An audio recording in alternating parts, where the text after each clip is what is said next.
पाकिस्तान जी पहिरीं Sindhi feature film Sindhu जी गूंज जो प्रीमियर 21 जनवरी ते जयपुर फिल्म फेस्टिवल में कयो वेंदो।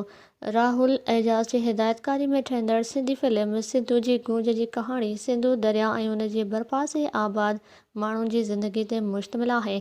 जयपुर फिल्म फेस्टिवल में फिल्म जे प्रीमियर खे पाकिस्तान फिल्म इंडस्ट्री लाइ हिकु तारीख़ी लम्हो क़रार ॾिनो पियो वञे। हीअ फीचर फिल्म 1997 में सिनेमा घरनि में आख़िरी भेरो रिलीज़ थियण वारी सिंधी फिल्म हिमत खां पोइ पहिरीं सिंधी फीचर फिल्म आहे।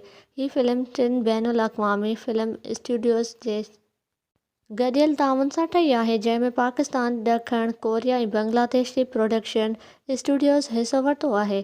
पाकिस्तान जे मआरूफ़ अदाकार शमून अब्बासी हिन फिल्म जो एग्जीक्यूटिव प्रोड्यूसर आहे।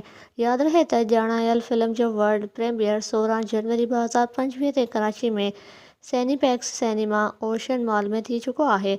बहरहाल पाकिस्तान जे ॿियनि सिनेमा घरनि में बि उन जी रिलीज़ जी तारीख़ जो अञा ताईं ऐलान नाहे कयो वियो।